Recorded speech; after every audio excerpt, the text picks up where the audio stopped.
Nimekununulia hapa nguo. Sasa nimeona mume wangu jamani, yani umezidi. Yani hii shati kila siku nyumbani. Unajua unanirepresent mimi barabarani mume wangu. Sasa God shati watu. Jaribisha hapa. Nani ndio atakupendeza zaidi? Jaribisha mume wangu. Umependeza.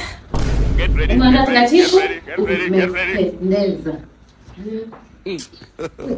God have mercy upon us. Sasa umeona mashati yako mangapi mume wangu? Yako manne. Sio matano, ni manne mume wangu. Sasa jumla ya mashati yote kwa sababu moja nimenunua 25, 25 mara 4 ni 100,000. Sasa nilikuwa naomba nisaidie hela yangu. Hiyo hela ya mashati ambayo nimekununulia. Naomba nisaidie. Baba yule yangu shambani kwa sababu mwisho wa siku mimi kama mke kazi yangu nilikuwa msaidizi.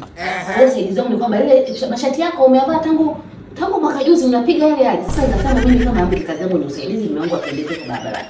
Kwa hiyo nikatoa hela yangu nikaanza kununua 25 jumla 100,000. Kwa hiyo naomba nisaidie hela yangu, lakini pia ukinisaidia kama nikipata na nauli ikawa jumla 120 itakuwa sio vibaya. Sawa?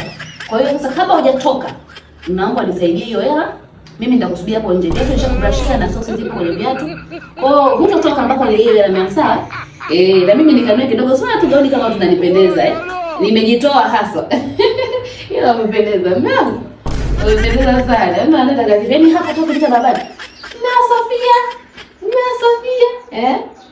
Laki moja na 20 mwangu. Niko hapa nje.